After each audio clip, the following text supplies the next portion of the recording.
Today we are going to walk through a really powerful framework for building professional resilience.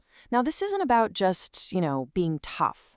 This is about having a real tactical system you can run in those high-pressure moments. It's called InnerShield.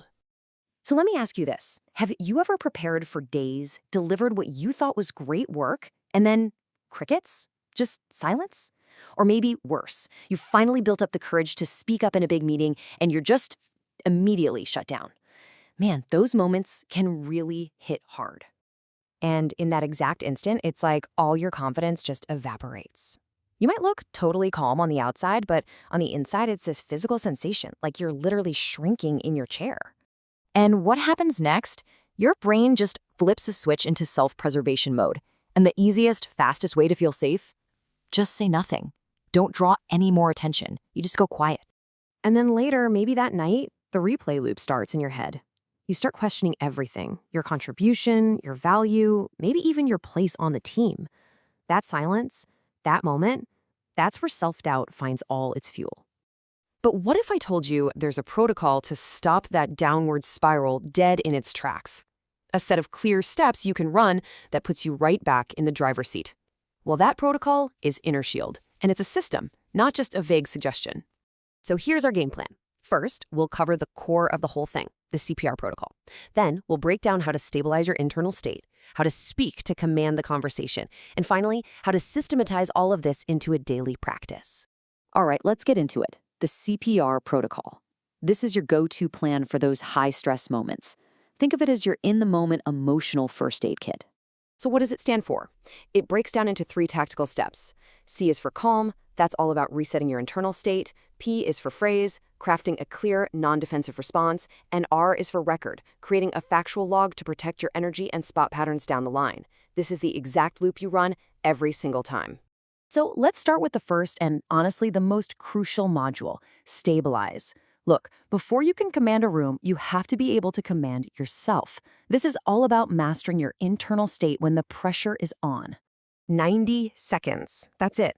That's the magic number here. It's all the time you need to interrupt an emotional hijack and get your composure back. And this isn't about suppressing how you feel. It's about resetting your nervous system so you can actually think clearly again. And the process itself is incredibly concrete. In the first 10 seconds, you just name the feeling to detach from it. For the next 50 seconds, you use tactical breathing and literally just name 3 things you can see to pull yourself back to the present moment. And in the final 30 seconds, you ground yourself, feel your feet on the floor, and choose your very next action. It's like pulling your own mental emergency brake. This phrase right here is your first line of defense. The second you feel that heat rising in your chest, you say this to yourself. It reframes the whole situation instantly. See, a trigger is just a momentary event. A verdict feels like a final judgment on your worth. Separating those 2 things is the absolute key to regaining control. Okay, so once you're stable on the inside, it's time to engage on the outside. Let's move into Module 2, Speak. This is where we learn how to respond with real clarity and authority, not with raw emotion. Let's play out a classic and pretty painful scenario. You've asked for some clarification on a task, and the response you get is just designed to shift all of the responsibility and maybe even the blame right back onto you. This one. Use your common sense. It's just a masterclass in passive aggression, isn't it? It's vague, it's dismissive, and it's totally designed to make you feel incompetent just for asking a simple question. It's meant to paralyze you, forcing you to guess and then risk being wrong. The most important move here is to avoid defending yourself or explaining. Don't take the bait. Instead, you respond with tactical clarity. For example, you can offer a really clear A-B choice. This forces them to make a decision and take some ownership. Or you can ask for the one-sentence success criteria, which shifts the focus from blame to a concrete shared outcome. These are literally scripts you can copy and paste tomorrow. Reacting well in the moment is a superpower. But turning that superpower into a consistent, reliable practice, that's the real goal. And that brings us to Module 3, Systematize. This is all about building these skills into your default operating mode.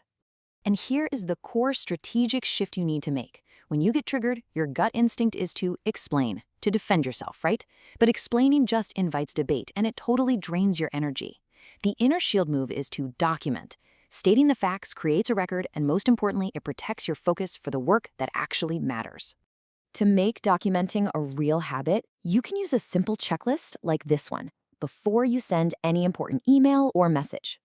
Is the tone neutral? Does it clearly state the next step? And hey, have you removed all those extra unnecessary apologies? This simple filter makes sure your communication is always clean, professional, and protective. And this is how you make it all stick. A quick 10-minute review at the end of each week. What triggered you this week? How did you use the CPR protocol?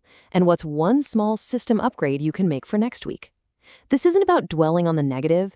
It's about learning, reinforcing the habit, and proactively improving your own resilience.